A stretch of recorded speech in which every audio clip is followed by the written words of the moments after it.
তাণ্ডব কেমন হবে বলে মনে করছেন? সবকিছু ভেঙে চুরে তছনছ করে আমার দেবে কিনা? মনে হয় আসলে ডে বাই ডে যা হচ্ছে, প্রিয়তমাদের ভালোবাসা শুরু করেছে, তুফান দিয়ে তুফানের মতন দিয়ে দিয়েছে, রাজকুমারদের সকলের মাঝে মন জয় করেছে। বরবাদ তো অলরেডি মেয়েরা বরবাদ হয়ে গেছে, আশা করি ছেলেরাও বরবাদ হয়ে গেছে। তাণ্ডব কিছু একটা হবে। অবিশ্বাস কতটুকু বরবাদ হয়েছে বরবাদের সবকিছু দেখে আসলে? অবিশ্বাস তো 2008 সালেই বরবাদ হয়ে গেছে। এটা ভালো ছিল আসলে।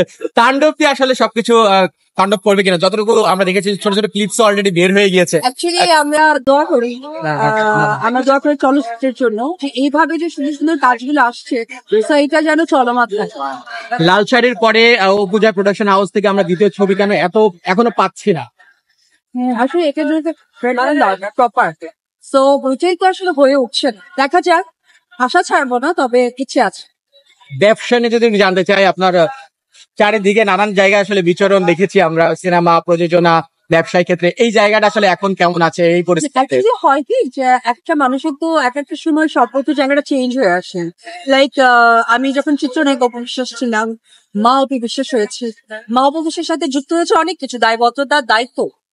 তো ওই জায়গা থেকে বিজনেস আমার কাছে মনে হয় যে প্রচুর কাজ করেছে আমি ডেফিনেটলি। তো ওই জায়গা থেকে না বিজনেসটা এই সময়টা আসলে করা উচিত। এটা নট অনলি আমি, এটা আমার মনে হয় যে বলিউডের ম্যাক্সিমাম তারা অভিনেত্রীদেরকে অভিনেতাদেরকে দেখলে দেখা যায় যে তারা কিন্তু বিজনেসে নিজেকে ইনভলভ করেছে।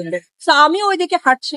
আমার কাছে মনে হয় যে এটা আমাদের মেইন প্রফেশন, যে আমি অপবিশ্বাস বা চিত্রনায়িকা বা আমার শোবিজ অঙ্গনের কাজ, পাশাপাশি বিজনেসটাও কিন্তু আমাদের একটা যুক্ত হওয়া উচিত যখন আমাদের দায়িত্ব জায়গাটা বেড়ে যায়।